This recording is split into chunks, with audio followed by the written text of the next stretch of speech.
Kembali lagi di Common Go Podcast. Episode kali ini kita mau bahas tentang ombudsman namanya.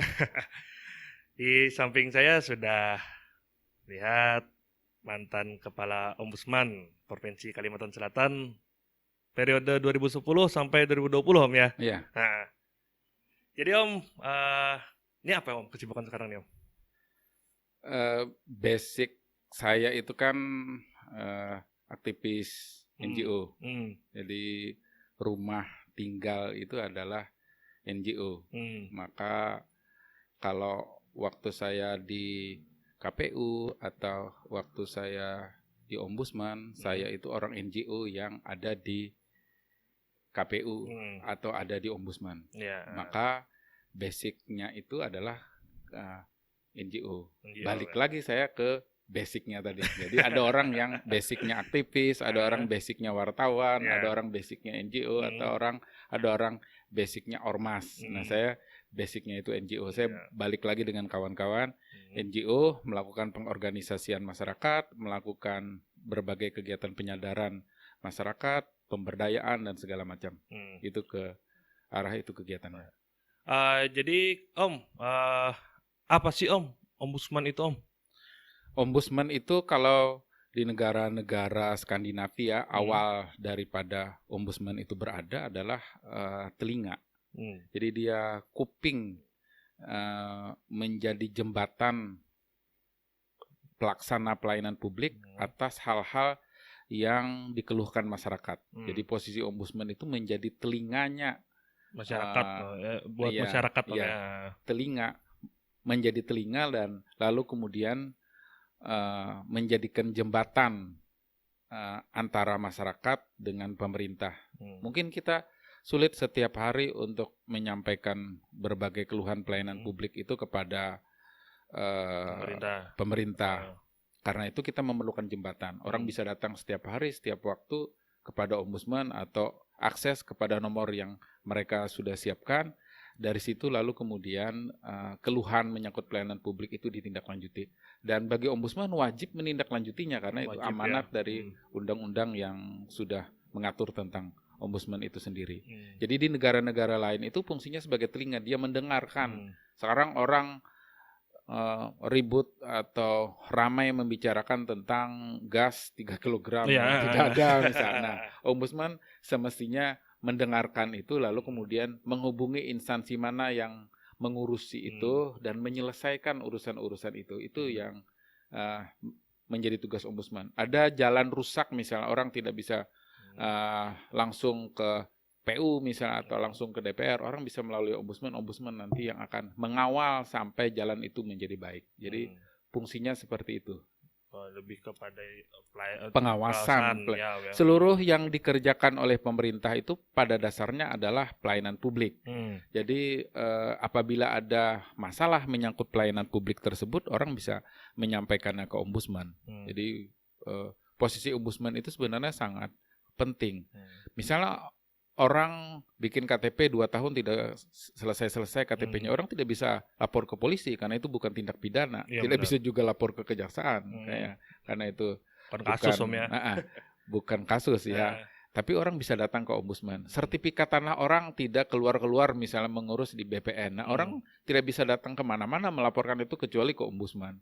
Jadi ini menyangkut pelayanan publik. Atau orang tidak mendapat pelayanan rumah sakit. Yang selama ini kan orang hanya bisa, ya sudah kita pindah rumah sakit yang bisa melayani. Nah, tapi dengan adanya ombudsman, orang bisa lapor ombudsman bisa menegur rumah sakit dan menugaskan rumah sakit itu untuk memberikan pelayanan. Jadi penting sekali keberadaan ombudsman itu di negara-negara lain, bahkan ketika polisi sudah tidak berfungsi lagi di negara-negara Skandinavia misalnya angka kriminalitas 0, polisi sudah tidak ada lagi, polisi sudah masuk kantor semua, tidak ada lagi di jalanan, sudah digantikan oleh CCTV, rambu-rambu dan segala macam. Di Singapura juga kan terjadi seperti itu. Nah, tapi posisi ombudsman semakin signifikan karena menyangkut berbagai macam pelayanan publik itu masih terjadi. Ada orang salah hitung pajak misalnya di negara-negara lain yang laporan tertinggi itu adalah soal pajak. Jadi pajak perbankan itu paling tinggi ya. Paling tinggi. Misalnya orang kena penalti misalnya kan.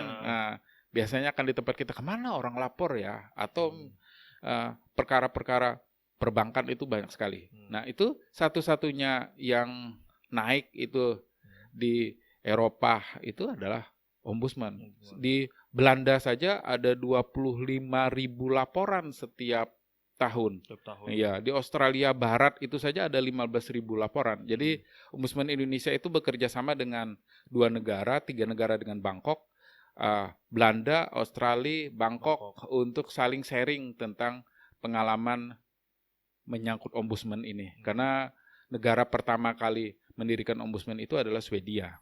Swedia Ya, ya. Swedia. Baru kemudian zaman Gus Dur tahun 2000 kata Gus Dur kita harus bikin ombudsman juga karena sudah ada 125 negara yang ada Bikin ombudsmannya. itu ya. Akhirnya dibuatlah ombudsman waktu itu Komisi Ombudsman Nasional. Pada tahun 2000 baru menjadi Ombudsman Republik Indonesia. Jadi perjalanannya seperti itu.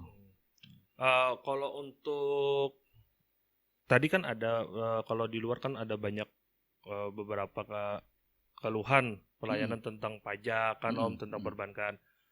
Biasanya di Kalsel paling banyak banyak di Kalsel tentang tanah. Sengketa tanah ya. Di Indonesia rata-rata tentang tanah. Karena begini, manusia semakin bertambah, sampai kiamat manusia terus bertambah, sampai kiamat tanah sesenti pun tidak bertambah. Benar. Akhirnya kan sengketa tentang tanah itu selalu terjadi dan terus meningkat. Apalagi nanti ini sudah mulai ke Kalimantan Selatan itu mafia tanah. Mafia tanah itu sekarang terjadi di Jawa, di Jakarta, Tangerang, segala macam karena daerah padat ya, mafia tanah itu main. Nah ini sudah dicurigai oleh BPN Provinsi Kalsel, mafia tanah juga sudah mulai masuk karena Kalsel sudah menjadi rebutan sebagai pintu gerbang atau daerah penyangga ibu kota negara. Ya, benar. Nah, tanah diperebutkan. Bagaimana itu mafia tanah? Jadi kalau Yos misalnya punya tanah, lalu kemudian ada 2 orang lainnya, 2 orang lainnya ini bersengketa atas tanah yang kita miliki, padahal kita tidak tahu. Dibawa mereka ke pengadilan lalu kemudian memutuskan 2 orang ini siapa pemenangnya. Padahal dua-duanya bukan pemilik tanah. Ya, jadi punya kita ya. Masing-masing mereka punya surat ya, masing-masing mereka punya surat. Padahal itu bukan punya dia kedua-duanya, tapi mereka menggunakan pengadilan sebagai alat untuk melegitimasi kepemilikannya. Lalu diperkarakan di pengadilan, sidang, salah satu di antara mereka pemenangnya, diambillah tanah itu. Mereka punya surat, punya putusan pengadilan untuk memenangkan. Nah, sementara kita pemilik tanahnya itu akan nanti bersengketa dengan mereka dan mereka sudah punya basis putusan pengadilan untuk memenangkan mereka. Nah, itu cara-cara kerja mafia tanah yang bisa masuk ke tempat kita. Jadi bukan soal yang sederhana lagi, dia akan menggunakan institusi-institusi demokrasi untuk memuluskan apa yang mereka inginkan. Jadi langsung lapor aja ke situ Om ya, ombudsman ya. Iya. Selain soal tanah itu persoalan yang paling banyak dilaporkan itu juga adalah infrastruktur. Di Jawa infrastruktur sudah selesai, tapi di Kalimantan infrastruktur masih bermasalah. Apalagi ini banjir, jalan-jalan semakin rusak, segala macam. Ratusan jembatan menjadi putus. Nah, ya setiap tahun yang dikeluhkan itu adalah infrastruktur. Jadi tanah, infrastruktur, lalu kemudian pendidikan, kepolisian, itu hal-hal yang paling banyak dilaporkan. Berarti kemarin selesainya Januari Om ya? Desember 2020, jadi dari 2010 sampai 2020 itu saya menyelesaikan 2030 laporan. 2030 Iya, laporan ya. 2030 laporan itulah yang menjadi basis pengalaman saya berada di ombudsman, dan itu kemudian saya tulis bersama kawan-kawan menjadi buku. Itu ada tuh menjadi ombudsman perjalanan 1 dekade. Jadi laporan-laporan penting yang menjadi sorotan publik itu ada di situ. Lalu kemudian mulai dari hari pertama kita ngantor sampai hari terakhir ada di dalam buku itu, dan bagaimana setiap orang di ombudsman itu menjadi ombudsman. Jadi menjadi ombudsman itu bukan bekerja di ombudsman, tapi ombudsmanship. Jadi menjadi ombudsman dengan karakter ombudsman. Karena ombudsman pada dasarnya adalah melayani, telinga tadi ya, mendengarkan apa yang disampaikan oleh orang dan meneruskan apa-apa yang dikeluhkan orang. Jadi kami punya belajar dengan Belanda tadi punya program yang disebut dengan Propartip. Propartip itu bagaimana laporan-laporan itu penyelesaiannya tidak didekati dengan cara memberi sanksi, tapi didekati dengan cara persuasif. Jadi dikomunikasikan kepada instansi yang melaporkan, lalu kemudian ada kesamaan pemahaman dan laporan itu bisa diselesaikan. Jadi selama 10 tahun itu hanya ada 2 rekomendasi yang kami keluarkan. Rekomendasikan puncak tertinggi dari putusan ombudsman. Hanya ada 2 rekomendasi. Satu rekomendasi tentang Dinas Pendidikan menyangkut surat edaran yang dikeluarkan oleh Dinas Pendidikan Banjarbaru, klasifikasi atau prosentasi penerimaan siswa. Ini anak pejabat sekian persen, anak biasa sekian persen, itu kami minta untuk dibatalkan rekomendasi kami karena mereka ngotot, akhirnya keluarlah rekomendasi agar itu dibatalkan. Yang kedua itu soal ganti rugi tanah di Kota Baru. Jadi untuk jalur hijau tanahnya diambil tapi tidak diganti rugi, sudah diurus berulang kali tidak selesai, lalu kemudian kita keluarkan rekomendasi agar ada 2 pilihan diserahkan kepada Pemda, itu adalah bayar tanah orang karena sudah dipakai atau kembalikan tanah orang. Jadi itu dipenuhi semuanya oleh Pemda. Nah, selebihnya 2029 laporan itu diselesaikan melalui klarifikasi, konsiliasi, mediasi. Jadi tidak sampai pada rekomendasi. Itulah pendekatan-pendekatan persuasif yang bisa dilakukan, tidak berdasarkan pendekatan sanksi. Karena pendekatan sanksi itu menimbulkan luka, menimbulkan ketidaksukaan, dan orang resisten kepada kita. Orang tidak menjadi bagian. Jadi ombudsman itu bisa menjadi mitra strategis Pemda, karena pasti Pemda ingin pelayanan publik baik. Nah, ombudsman adalah menjadi mitra strategis untuk mengawal pelayanan publik tersebut. Saya kan sempat baca kan juga Om, sampai untuk dari sektor pendidikan tadi sampai mantau dana BOS juga ya? Iya, dana BOS itu setiap tahun pasti ramai. Ya.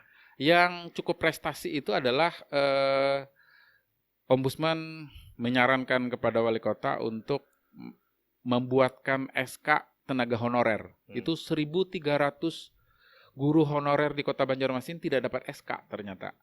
Selama ini tidak dapat SK. Akhirnya status mereka itu apa? Menggantung jadinya. Menggantung karena Pemda tidak ingin bertanggung jawab. SK mesti ada tanggung jawabnya. Sekarang saya balik. Kalau anak saya diajar oleh orang yang statusnya tidak jelas, itu kalau terjadi apa-apa nanti bagaimana? Kemana saya menuntut? Siapa yang ngajar ini? Siapa yang tanggung jawab Om ya? Iya, siapa yang tanggung jawab, siapa yang mengajar? Maka orang yang mengajar itu mesti jelas statusnya itu apa, mesti dibuatkan SK. Akhirnya dibuatkanlah SK oleh Pemda berdasarkan saran Ombudsman, 1.300 guru mendapatkan SK, dan itu menjadi rujukan bagi Ikatan Guru Honor se-Indonesia. Jadi Ikatan Guru Honor di Banjarmasin lalu kemudian menyampaikan kepada kawan-kawannya, kami dapat SK nih atas bantuan Ombudsman. Bisa juga tuh melalui ombudsman lain untuk mendesak Pemdanya membuatkan SK-SK bagi guru honor. Akhirnya itu menjadi rujukan, menjadi contoh bagi daerah-daerah lainnya. Nah, dana BOS ini memang satu dilematik walaupun itu setiap tahun ya, setiap tahun. Jadi penyalahgunaan dana BOS, pungutan sekolah itu selalu terjadi setiap penerimaan siswa. Tidak bisa dihindari. Tapi ada yang lapor Om? Banyak laporan ya? Menyangkut dana BOS. Bahkan pernah kami OTT bersama-sama dengan Saber Pungli. Jadi karena ini sudah banyak, lalu kemudian ada salah satu sekolah cukup masif, pungutan sekolahnya sudah dipungut sampai 180 juta dari rekeningnya, ya. Baru kemudian ada 7 orang miskin lapor ke Ombudsman, nih kami disuruh bayar 1.200.000, kami sudah panjar 200, sisanya bayar hari apa? Hari Senin kami harus bayar 1 jutanya. Nah, lalu kemudian kita tegur tidak mau. Akhirnya bersama-sama dengan Saber Pungli, orang tersebut di OTT Betul. di hari yang ditentukan ketika 7 orang tadi ingin melakukan pembayaran. Dan ini untuk shock terapi, walaupun kemudian guru tersebut tidak ditangkap ya, tidak dipenjara gitu ya. Tapi ditegur, beri sanksi lain lah, dipindahkan, diturunkan ininya jabatannya segala macam. Karena kalau setiap pungutan sekolah itu guru-gurunya ditangkap, bisa habis juga guru kita. Itu siapa lagi yang ngajarin Om ya? Itu juga bisa jadi karena mereka tidak tahu, bisa jadi karena sekolah kekurangan biaya segala macam kan. Karena 3 tungku yang bertanggung jawab terhadap pendidikan itu kadang-kadang tidak berperan secara maksimal. Jadi tungku pemerintah, tungku masyarakat, tungku swasta. Nah itu tidak berperan. Padahal swasta semestinya juga bertanggung jawab, karena siapa yang menjadi karyawan swasta kalau dia tidak mensupport pendidikan. Jadi restoran di kota Banjarmasin ini semestinya peduli terhadap SMKK, karena keluaran chef di sana tuh yang jurusan boga ya, jurusan boga di sana itu nanti akan masuk ke restoran-restoran, rumah makan. Kalau restoran-restoran, hotel itu tidak mau peduli terhadap perkembangan jurusan boga di SMKK itu, nanti mereka tidak akan mendapatkan kelulusan yang berkualitas. Begitu juga dengan STM misalnya. Honda, Yamaha, dan merek-merek kendaraan di Banjarmasin ini semestinya peduli dengan perkembangan STM sebagai bagian dari pihak swasta yang peduli ya. Karena keluarannya itu nanti mereka akan menjadi tenaga mekanik di tempat-tempat mereka kan. Mungkin mereka akan buka bengkel dan segala macam kan. Nah, kalau kualitasnya memadai, tarik aja Om ya.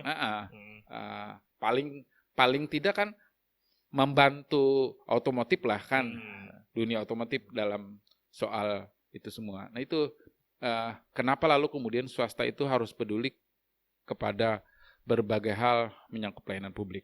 Jadi supaya jangan cuma ngejar ijazah aja di sana Om ya. Nanti pas ijazah tidak jadi apa-apa juga. Tiket lah. Sekarang ini kompetensi kan yang paling penting sekali. Orang punya kompetensi. Kalau dia tidak punya kompetensi ya sekalipun ijazahnya tinggi, saat dites ya kan hanya lulus administrasi saja, berikutnya tidak lulus lagi. Apalagi sekarang ini yang dicari 10, yang mendaftar 10.000. Benar-benar itu aja biasanya kalau lulusan, contoh ya kayak guru misalkan, setiap tahun kan lulusan guru berapa ribu. Sedangkan yang pensiun 1 tahun aja nggak sebanyak yang lulusan gitu. Belum lagi sekarang terbuka ini kan orang dari Jawa, Sumatera, Sulawesi bisa mendaftar di tempat kita. Artinya perguruan tinggi kita juga harus terbuka, bersaing dengan alumni-alumni bukan saja luar Kalimantan tapi luar negeri. Iya kan? Penerimaan dosen misalnya kita hanya mengandalkan lulusan perguruan tinggi kita, sementara yang mendaftar alumni Australia, alumni Jerman misalnya. Iya benar-benar. Jadi itu dari namanya aja sudah kita kader sudah kita. Ini dari luar negeri pasti. Maka lalu kemudian penting bagi seluruh pihak untuk mendukung, mensupport agar kualitas kita semakin tinggi. Itulah di Ombudsman. Lalu kemudian ketika ada kampus-kampus yang ingin magang di Ombudsman, kami setahun itu ada 60-an mahasiswa magang di Ombudsman. Kami buat kalendernya dengan pemahaman bahwa kalau kita tidak membantu mahasiswa-mahasiswa tersebut, siapa yang bantu mereka? Benar. Ya kan? Kita ingin kualitas kelulusan itu semakin tinggi, tapi kita tidak membantu kampus-kampus untuk menjadi berkualitas. Salah satunya adalah memberikan kesempatan kepada mahasiswa-mahasiswa untuk magang. Dan ketika itu kita buatlah kurikulum magang. Kita diskusikan dengan kampus. Banyak tempat-tempat magang yang tidak mendiskusikan itu. Lalu mahasiswa magang hanya disuruh memotokopi, lalu kemudian duduk santai. Gitu. Akhirnya tidak belajar apa-apa selama 1 atau 3 bulan mereka magang. Ya, saya dulu juga pernah magang, jadi kadang kita nanya ada yang dikerjain nggak Pak Bu, udah santai aja, duduk aja katanya. Jadi ya kita juga yang yang magang kan bingung Om mau Heeh. apa sih yang dikerjain kayak gitu Kalau ya di kan. ombudsman tidak akan bingung karena Hmm. kita buat ada in class, ada out class. Hmm. Jadi in class itu kita belajar sama-sama lalu Hmm. kemudian praktek bagaimana cara Hmm. bekerja di ombudsman. Bersamaan itu kita ada out class, Hmm. mendatangi instansi-instansi pelayanan publik untuk Hmm. melihat pelayanan publik sehingga kita bisa belajar tentang pelayanan di bandara itu bagaimana, Oh, iya. pelayanan di Suduk Capil itu bagaimana, pelayanan rumah sakit itu bagaimana, Hmm. pelayanan PDAM itu dari mulai air kotor sampai air bisa Bersih. diminum itu bagaimana, agar kita menghargai apa yang sudah dikerjakan oleh orang lain. Jadi kami ajak seperti itu mahasiswa magang dan setahun ada 60-an mahasiswa magang di Ombudsman.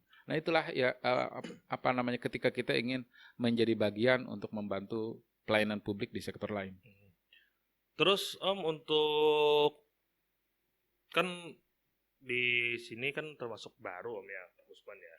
Ya. Kan untuk sosialisasi ke masyarakatnya bagaimana Om?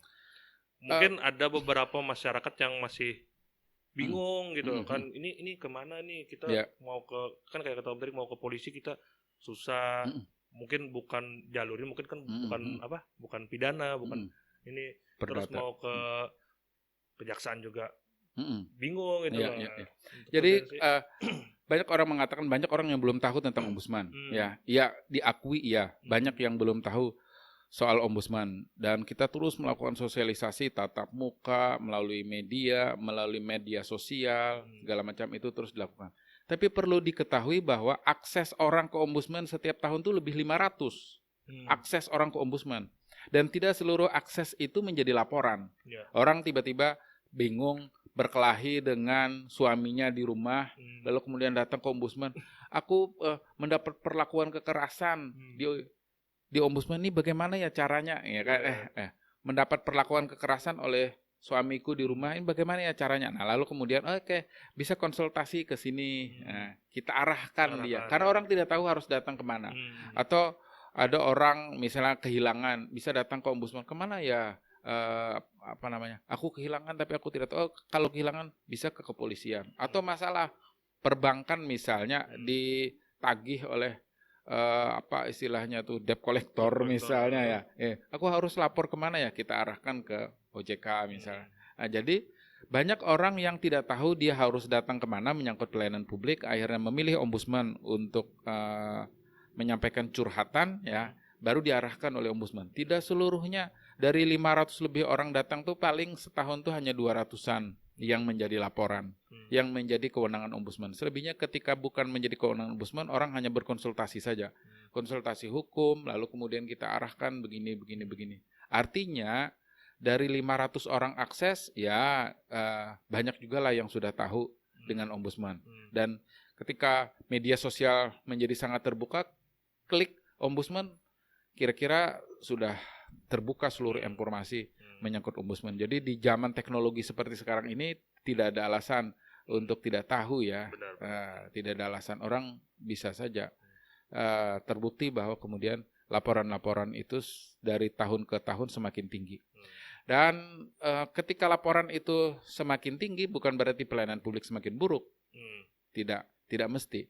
Bisa jadi kepedulian orang terhadap pelayanan publik semakin meningkat, ekspektasi orang terhadap pelayanan publik semakin meningkat. Semula orang biasa-biasa saja melihat jalan berlubang, berikutnya orang melihat di Jawa mulus jalannya, di TV mulus jalannya, kenapa di depan rumahku tidak mulus. Nah, ekspektasi orang semakin tinggi.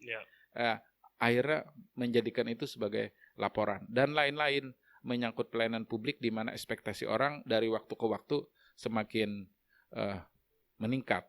Semula biasa-biasa saja, menunggu berjam-jam di rumah sakit, sekarang orang 10 menit aja menunggu, sekarang bisa sudah komplain, ya kan? Jadi ekspektasi orang semakin meningkat. Semakin tinggi ekspektasi, laporan semakin tinggi. Dan ekspektasi itu dibarengi juga oleh tingkat pendidikan. Dengan tingkat pendidikan yang tinggi, informasi pengetahuan yang tinggi, ekspektasi orang semakin tinggi. Tapi orang yang tidak berpendidikan, misalnya tidak punya wawasan, tidak punya pengalaman, mungkin ekspektasinya rendah. Dianiaya pun dia tidak lapor, kira-kira begitu.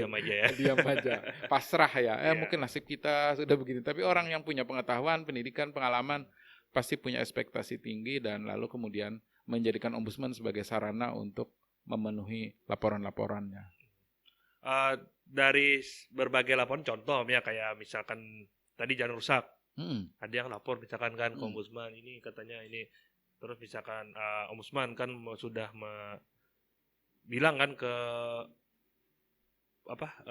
Pemko kan itu, iya katanya misalkan nanti ditanggulangi lah gitu kan. Terus sudah bilang gitu, oke kan sudah beres.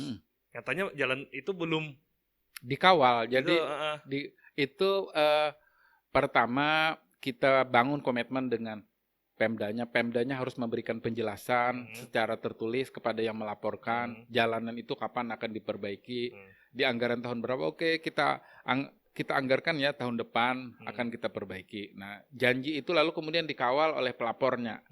Nah, pada tahun depan diperbaiki atau tidak? Kalau tidak diperbaiki bisa dilaporkan lagi ke ombudsman lalu kemudian menagih janji tersebut. Jadi caranya begitu, pelapornya bisa mengawal dan ombudsman juga bisa mengawal agar apa yang dilaporkan itu bisa dipenuhi.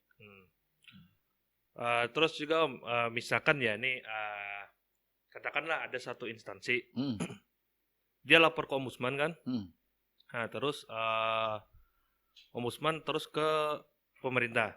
Nah, tapi di belakang itu si instansi ini sama si pemerintah ini ada pembicaraan di belakang, katanya oke nanti gini gitu loh. Udah dicabut lah laporan itu kan di ombudsman.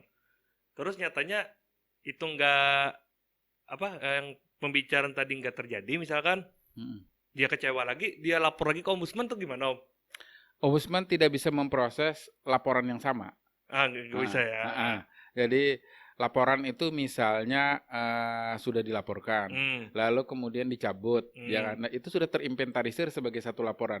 Besok-besok karena deal tadi itu tidak terlaksana, ya kan? Sudah cabut aja laporannya di ombudsman. Ngomong di situ kan sudah, katanya. Nanti kita selesaikan, jadinya kan. Lalu kemudian ketika itu tidak diselesaikan dan dia balik lagi untuk lapor, ombudsman sudah tidak bisa memproses karena laporan itu substansinya sudah dilaporkan, sudah pernah dilaporkan ke ombudsman dan pelapornya menutup laporan, menarik laporan itu sehingga laporan bisa ditutup. Jadi itu tidak bisa ditangani lagi oleh ombudsman. Nah, jadi bagian dari edukasi kepada masyarakat agar kalau sudah menggunakan ombudsman, nah seringkali begini, ombudsman itu tidak bisa menangani laporan kalau laporan tersebut sudah ditangani oleh kepolisian, pengadilan, kejaksaan misalnya, berproses di pengadilan lah. Ombudsman sudah tidak bisa masuk. Seringkali pelapor ini sangat bersemangat, datang ke ombudsman menyampaikan laporan, pulang dari ombudsman singgah lagi di Polda, sampaikan lagi laporan yang sama. Habis itu dari Polda ke sebelah lagi ke kejaksaan, laporkan lagi ke kejaksaan. Sabar ya. Tidak sabar lagi. Habis pulang dari kejaksaan ke DPR lagi, ya kan? Menyampaikan laporan lagi ke DPR, ditangani juga oleh DPR. Kurang puas lagi, singgah lagi ke Mata Banua misalnya untuk menyampaikan laporan. Ini harus dilaporkan juga ke media massa misalnya. Itu seringkali seperti itu, terlalu bersemangat pelapor. Padahal ketika itu ditangani juga oleh kepolisian, ombudsman tidak bisa menangani. Ombudsman tidak bisa menangani. Karena jangan sampai nanti antar instansi itu berbeda-beda responnya, kesimpulannya terhadap laporan itu. Ya, karena itu harus jujur. Ini sudah dilaporkan kemana aja? Mau diproses di kepolisian kah atau di ombudsman kah? Kami tanyakan seperti itu. Ini kami laporkan juga ke Polda. Ya sudah, selesaikan dulu di Polda. Nanti kalau Polda dilaporkan, kalau Polda tidak menangani, maka Poldanya yang dilaporkan. Nah, karena Polda ketika ada laporan bagian dari pelayanan publik, Polda harus menindaklanjutinya. Kalau Polda tidak menindaklanjutinya, Poldanya yang bisa dilaporkan. Begitu cara edukasi masyarakatnya. Jadi kami sampaikan agar supaya laporan-laporan yang disampaikan ke semua pihak itu jangan terlalu bersemangat, karena ada aturan-aturan yang tidak memungkinkan seluruh laporan itu ditangani oleh semua pihak. Mungkin satu-satunya ombudsman yang menindaklanjuti tembusan. Jadi kantor-kantor lain seringkali kan orang melaporkan kepada gubernur, lalu tembusannya DPR, Polda, misalnya Kejaksaan, Ombudsman, KPK misalnya ya. Nah itu yang menindaklanjuti tembusan itu Ombudsman. Jadi tembusan itu kami tempatkan sebagai informasi, lalu kemudian kami gali, menjadilah laporan inisiatif Ombudsman. Laporan inisiatif Ombudsman. Nah kalau substansinya itu menyangkut pelayanan publik, Ombudsman akan menindaklanjutinya. Akan berkoordinasi kepada instansi yang dilaporkan tadi, bagaimana kelanjutan atas surat yang disampaikan oleh pelapor. Jadi begitu. Jadi tadi tetap ya kalau ya salah sendiri Om ya, udah dilapor, udah mau ditindaklanjutin tapi ngomong sama lapor juga ke tempat lain. Enggak yang kayak tadi yang apa yang dicabut tadi Om. Iya. Terus kalau mau lapor lagi ya tidak bisa lagi. Tidak bisa ya. Tidak bisa lagi karena substansinya sudah pernah dilaporkan dan pelapor menutup laporan tersebut. Nah, jadi sudah tidak bisa lagi. Terus kalau orangnya bersikeras, Om, terus katanya ini saya kemana lagi gitu? Ya ke pengadilan lah. Ke pengadilan lagi ya. Proses berarti kan ada one prestasi kan. Kalau itu kesepakatan tadi itu tertulis misalnya. Tapi kalau misalnya tidak ada saksi, tidak ada bukti-bukti bahwa ada kesepakatan di antara para pihak, maka sulit. Atau ke DPR sebagai bagian dari pengawasan internal. Jadi bisa lapor ke DPR untuk melakukan pengawasan. Jadi tidak bisa lagi datang ke Ombudsman. Ada Om? Ya. Ada yang kayak gitu? Ada beberapa laporan yang ya kami cabut Pak, karena ya kami tahu bahwa di situ ada deal-deal ya.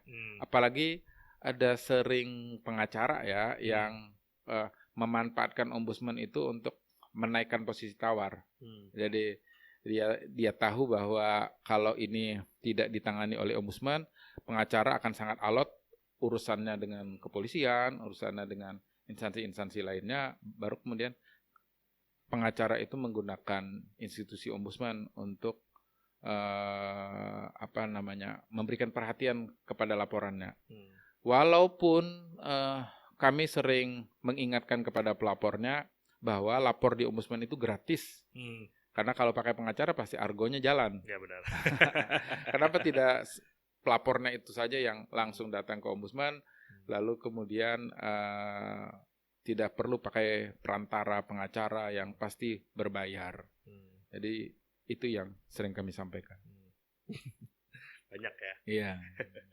Terus kalau yang paling sulit dihadapi instansi Om? Laporan-laporan pelayanan publik itu kan ini ada 3 kendalanya. Satu, anggaran memang terbatas. Nah, jalan rusak, duitnya memang tidak ada untuk memperbaiki jalan. Jadi anggaran-anggaran kita, APBD kita memang rendah untuk memenuhi standar pelayanan publik sebagaimana diharapkan, maka itu sulit bagi pemerintah untuk memenuhi. Walaupun dipaksa-paksa anggarannya tidak ada. Nah, itu kendala yang pertama. Yang kedua itu adalah menyangkut geografis. Geografisnya memang sulit. Ya kan misalnya daerah-daerah kepulauan. Ketika PDAM misalnya perusahaan daerah air minum untuk wilayah Kota Baru. Satu-satunya PDAM di Kalimantan Selatan ini yang laporannya itu untung hanya Kota Banjarmasin. 12 kabupaten lainnya merugi.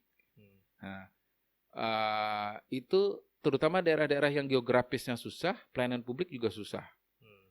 Daerah-daerah kepulauan seperti Kota Baru. Jadi daerah geografis itu juga menentukan kualitas pelayanan publik. Jadi terkendalanya pada soal geografis.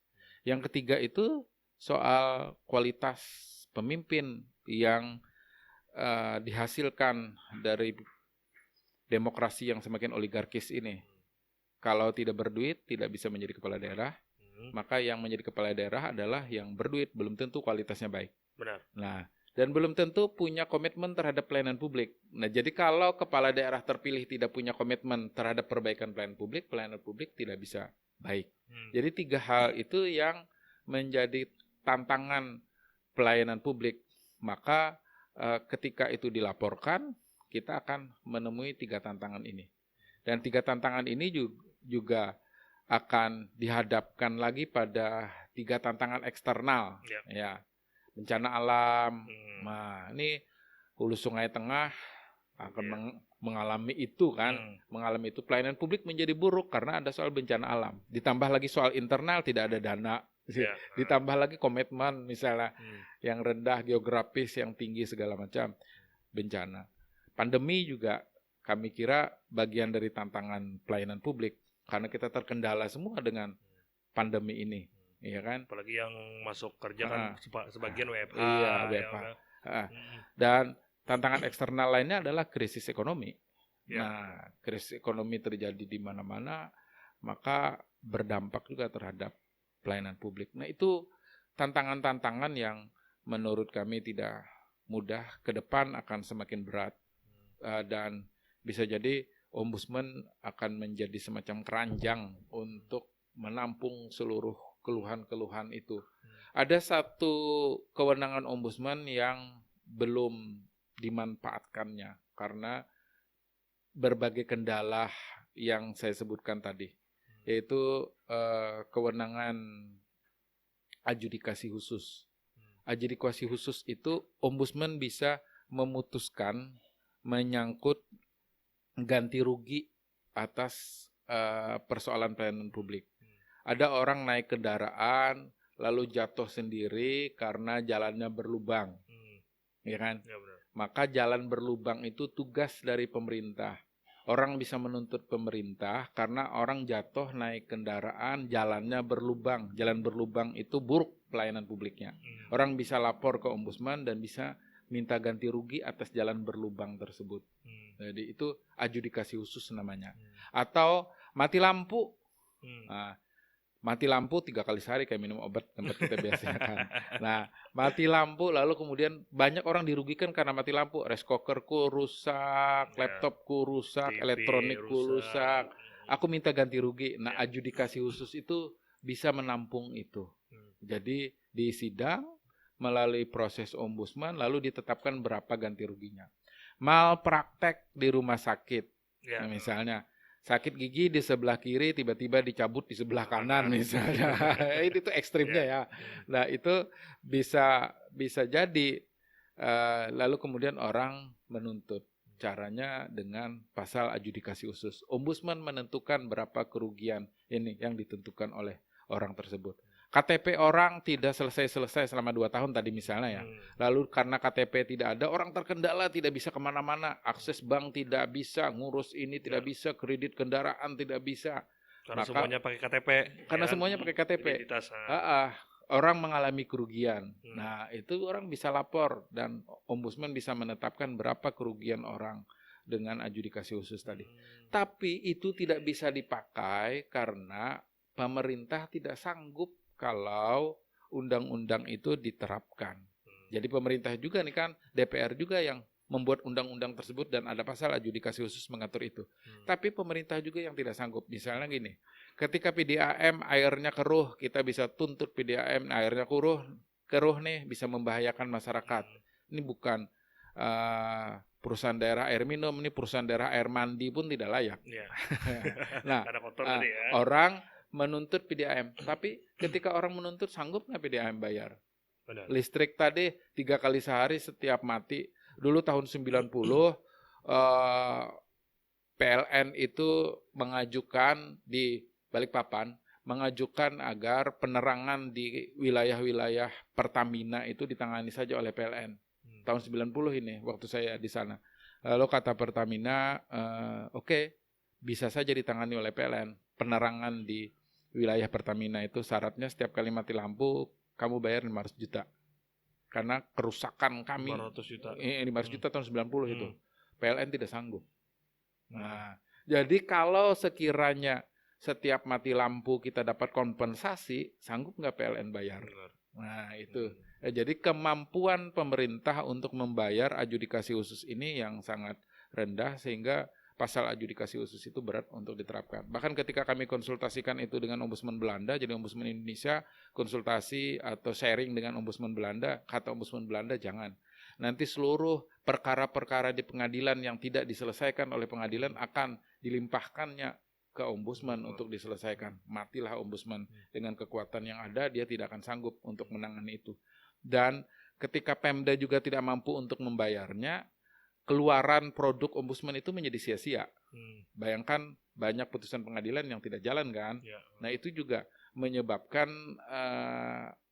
lembaga tersebut menjadi berkurang marwahnya karena apa yang dia putuskan tidak dipatuhi.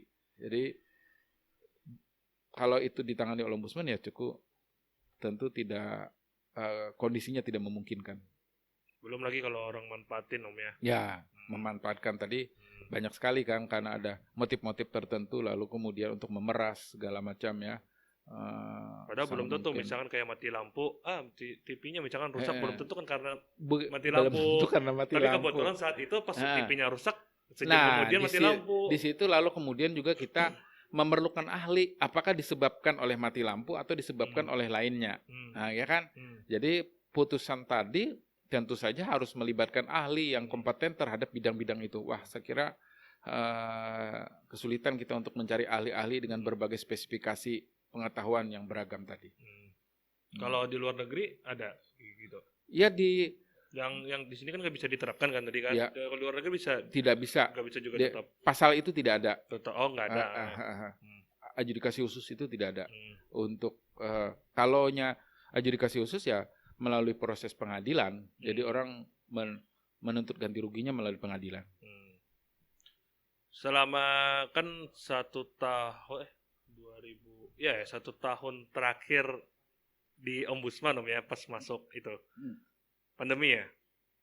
Ini untuk apa aduan-aduan yang justru ketika pandemi meningkat.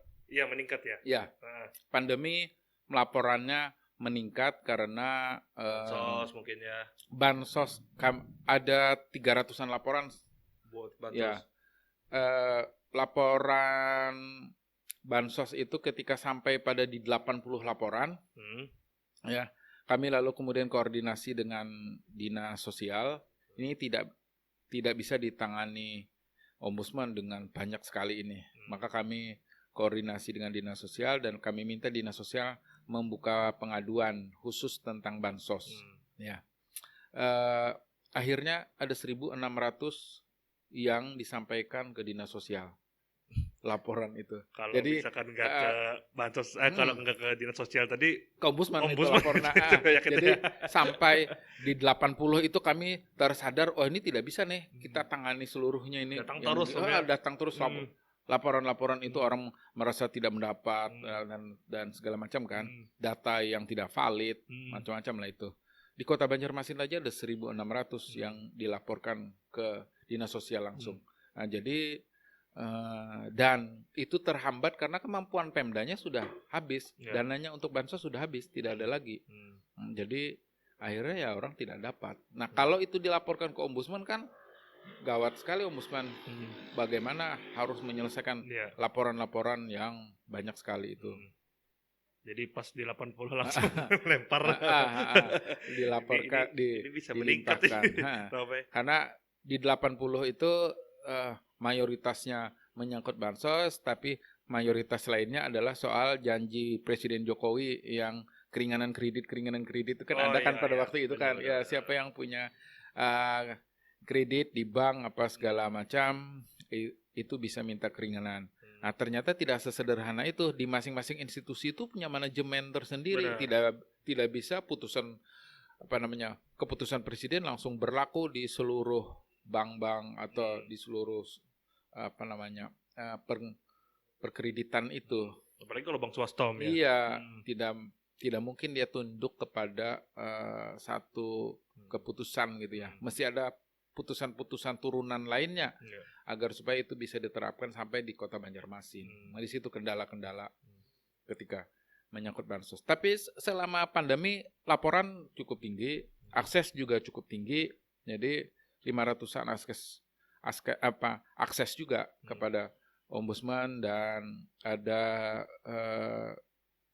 250-an yang menjadi laporan. Jadi 80 bansos itu kami keluarkan dari laporan reguler karena laporan bansos itu oleh ombudsman ditempatkan sebagai RCO, reaksi cepat ombudsman. Hari itu juga harus selesai. Hari itu kita langsung koordinasikan kepada instansi yang dilaporkan dan langsung diselesaikan. Jadi itu yang bisa dilakukan.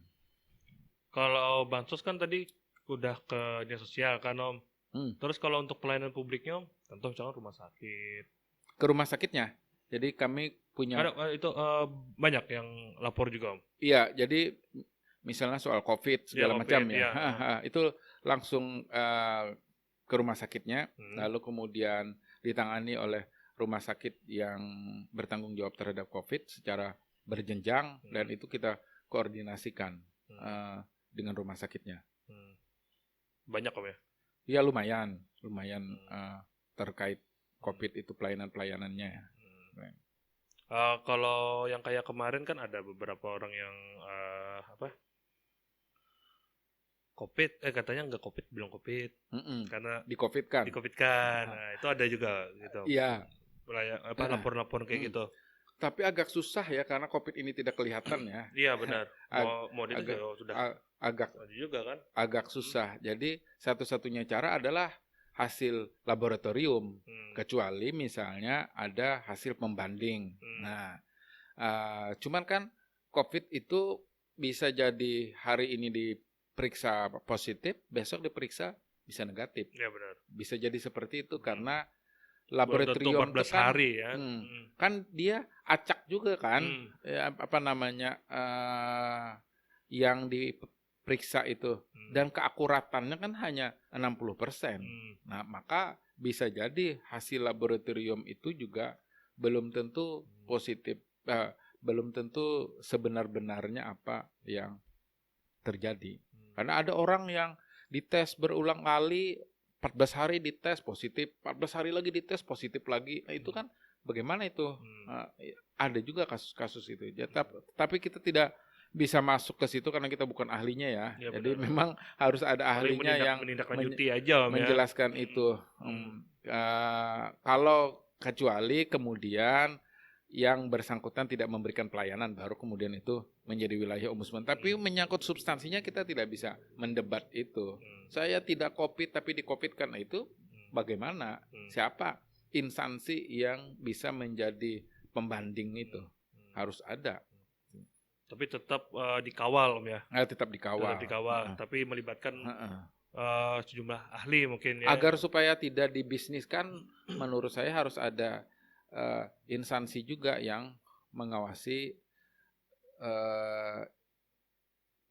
rumah sakit atau laboratorium medis seperti itu agar dia bekerja secara profesional. Karena jangan sampai dibisniskan. Apalagi sini kan sekarang kemana-mana rapid antigen ya. Iya benar. Nah, rapid antigen itu kalau tidak benar-benar diperiksa, suratnya keluar sebelum pemeriksaan dilakukan atau misalnya bersamaan pemeriksaan dilakukan, suratnya sudah diketik misalnya, itu bisa ragu kita betul tidak. Apalagi banyak calon ya. Apalagi suratnya dijual segala macam itu kan COVID bisa dibisniskan kan. Nah, maka harus ada pengawasan yang spesifik seperti itu, terutama kerja-kerja laboratorium. Banyak tuh di luar yang joki ya. langsung hari itu keluar suratnya. Jadi kurang dari 1 menit setelah kita periksa langsung keluar suratnya. Benar. Kapan dia mengecek seperti itu? Apalagi bisa dikeluarkan oleh klinik-klinik kecil misalnya. Aduh, itu tambah parah lagi ya kan. Siapa yang menjaga keakuratan pemeriksaan itu memang harus penting. Apalagi kan tinggal ganti tangga, ganti nama ya di surat itu ya kan. Dan itu mahal, bayarnya kan 280, kan 250. Waduh. Apalagi kalau orang kadang yang pengen supaya nggak ribet ya Om ya. Ya udah bela-belain aja beli kan, gampang aja beli katanya. Jangankan waktu COVID, waktu kayak misalkan orang mau naik haji aja kan, mau umroh aja kan ada juga yang bisa malsuin, apalagi kan ini orang banyak perlu gitu kan. Iya. Oke Om, nah, terima kasih banyak sudah Makasih. hadir di podcast. Oke. Makasih Yos. Ini buku nih, ya, aku mau kasihkan buku satu tadi sudah aku jelaskan, menjadi ombudsman perjalanan 1 dekade. Lalu kemudian ada 2 buku lainnya nih, aku setiap hari menulis peribahasa Banjar. Peribahasa Banjar. Nih aku sudah tulis 670 tema. Ini ada 400 tema yang sudah aku jadikan buku. Satu buku ini 200 tema. Buku pertama judulnya Tatarang Tangguk. Nah, buku yang kedua judulnya Hambar Satrup. Jadi ini buku peribahasa Banjar. Setiap pagi aku tulis 1 tema. Targetnya sampai 1000 tema. Lalu kemudian aku akan beralih ke tema lain. Jadi ini peribahasa Banjar. Kenapa aku pakai sampul perempuan, anak-anak gitu, pakai cover anak-anak. 3-tiganya nih ponakanku, karena untuk mereka. Maksudnya tadi peribahasa Banjar ini kalau tidak dilestarikan, generasi mereka tidak tahu lagi. Benar. Apa itu Tatarang Tangguk, apa itu Hambar Satrup, apa Saya aja nggak itu tahu. Manipakul, segala macam tidak tahu. Ini aku tulis agar dia tidak hilang sebagai pengetahuan lokal masyarakat Banjar. Jadi ya aku menyisihkan waktu untuk menuliskannya. Ini aku berikan sebagai kenang-kenangan 3 buku ini. Terima kasih banyak Om. Ini kita dapat buku. Ini tahu ya, udah lama kan nggak itu. Muatan lokal itu masih ada ya? Muatan lokal masih ada, tapi kemungkinan dengan berbagai macam ya. Berbagai macam. Karena dulu terakhir ingat waktu SD udah tahun berapa tuh? Awal 2000. Kan muatan lokal kan kadang ada bahasa Banjar kan Om. Terus masuk SMP, SMA kan nggak tahu lagi itu masih ada atau enggak yang itu. Saya aja sama mungkin nih teman-teman, ya kata kamu tadi banyak yang tidak tahu dengan apa-apa yang sudah dihasilkan oleh kearifan lokal kita. Padahal itu kaya sekali, menjadi nasihat, menjadi pengalaman hidup, menjadi pembelajaran hidup, dan menjadi pedoman ketika kita melakukan berbagai hal. Ada paribahasa yang sangat menarik ya, hubungannya dengan apa yang dilakukan oleh Pemko hari ini. Ya. Mahadang anak tacabur, hanyar mamagar sumur. Itu peribahasa Banjar yang sangat luar biasa. Mahadang anak tacabur, hanya mamagar sumur.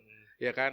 Banjir sudah hanya memperbaiki sungai-sungai, selokan, apa segala macam. Sudah jatuh korban, baru kemudian kita membenahi segala macam. Kasep gitu. Nah, itu.